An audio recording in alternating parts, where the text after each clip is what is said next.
It's a great honor and pleasure to welcome you to the EDA Annual Conference 2013. We are here today to address a critical topic that is at the heart of how Europe can provide for its security and interest and remain a credible actor in the world through a more systematic and longer-term approach to defence cooperation. I think it's unrealistic to expect that there's going to be additional funding put into defence, but I think that emphasises the necessity for greater cooperation right across the board. Thank you very much. But we still face critical capability gaps. The bottom line, frankly, is that Europe needs to take action to address those gaps. Unless it does so, and urgently, there is a risk of further diminishing our strategic, defence, industrial and technical abilities. We have no choice. Whether we like it or not, we have to work together. Cooperation works quicker if everybody feels the need to cooperate, and that need is being felt more and more at this moment. If you start to develop a collaborative approach, not just for governments but also with industry, then you can find ways of trying to make sure that you're using resources as efficiently and effectively as you possibly can. More to do, but we really have started that process. The Pooling and Sharing Code of Conduct, it has gained the support of Member States, but now all the Member States need to make it work. We in EDA are working at collecting national inputs so we can produce a state of play report at the end of this year. All in all, we will have to take some risk. But we cannot afford not to take those risks, and cooperation is not a risk, it's an opportunity.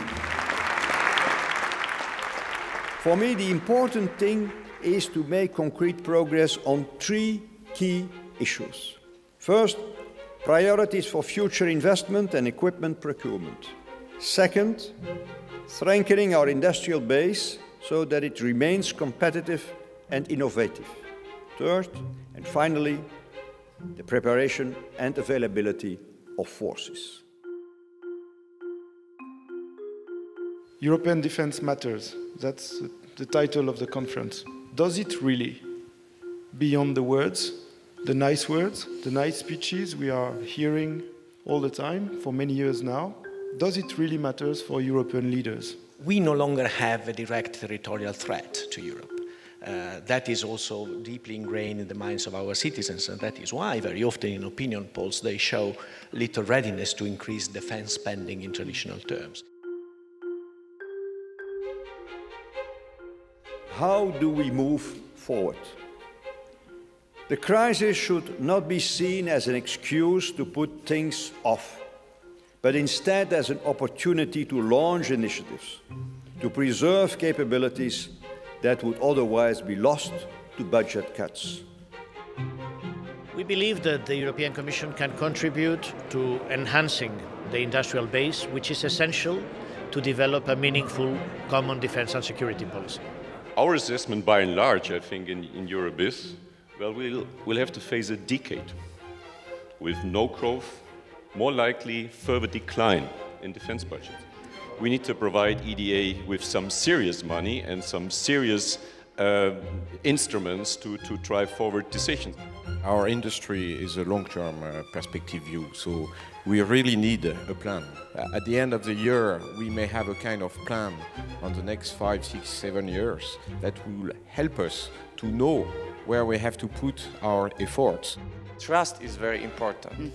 And if we discuss about cooperation, cooperation should be a solution in which both sides have results, positive results, both sides invest. It's really an opportunity, the situation we are facing now. Cooperation should take place in areas where you don't have to show money, where you can save money. And that is cooperation in service support and maintenance.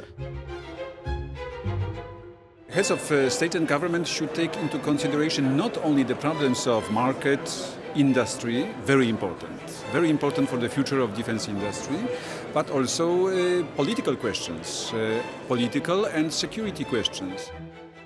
Upon receiving the Nobel Peace Prize in Oslo last December, European leaders said the European Union stands by those in pursuit of peace and human dignity.